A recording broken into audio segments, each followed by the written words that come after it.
Hello നമസ്കാരം, ഏവർക്കും പുതിയൊരിടിയിലേക്ക്. അങ്ങനെ കാത്തിരിപ്പിനൊടുവിൽ അഡിഡോസ് അമിഗോ എന്ന ചിത്രത്തിൻ്റെ ഒഫീഷ്യൽ ട്രെയിലർ വരാൻ പോവുകയാണ്. അതിൻ്റെ ഒഫീഷ്യൽ അപ്ഡേഷനും ചിത്രത്തിൻ്റെ ഒഫീഷ്യൽ റിലീസ് അപ്ഡേഷനുമാണ് ഇന്നൊരു വീഡിയോ ഭാഗത്ത്.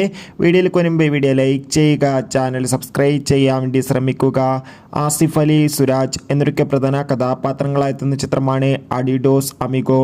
എല്ലാ സിനിമാ പ്രേമികളും ഒരേപോലെയാണ് ചിത്രത്തിൻ്റെ ഓരോ അപ്ഡേഷനും അറിയാൻ വേണ്ടി കാത്തിരുന്നത്. ചിത്രത്തിൻ്റെ ഒഫീഷ്യൽ ഫസ്റ്റ് ലുക്ക് പോസ്റ്ററിനൊക്കെ നല്ല അഭിപ്രായം തന്നെ സ്വന്തമാക്കാൻ വേണ്ടി സാധിച്ചിട്ടുണ്ടായിരുന്നു. അങ്ങനെ കാത്തിരിപ്പിനൊടുവിൽ ചിത്രത്തിൻ്റെ ഒഫീഷ്യൽ ട്രെയിലർ ജൂൺ 22 വൈകുന്നേരം 6 മണിക്ക് റിലീസ് ചെയ്യുമെന്ന് ഇപ്പോൾ കൺഫേം ആക്കിയിട്ടുണ്ട്. ചിത്രം വരുന്ന ഓഗസ്റ്റ് മാസം 2 ആയിരിക്കും തിയേറ്ററുകളിലെത്തുക. എന്തായാലും കാത്തിരിക്കാം ചിത്രത്തിൻ്റെ കൂടുതൽ അപ്ഡേറ്റിനായി. എത്ര പേരാണ് ചിത്രത്തിൻ്റെ റിലീസിനും ചിത്രത്തിൻ്റെ ട്രെയിലറിനും വേണ്ടി കാത്തിരിക്കും? തീർച്ചയായും കമൻറ്റ് ബോക്സിൽ രേഖപ്പെടുത്തുക. കൂടുതൽ സിനിമാ വാർത്തകൾക്കായി ചാനൽ ഇപ്പോൾ തന്നെ സബ്സ്ക്രൈബ് ചെയ്യൂ. Bye bye.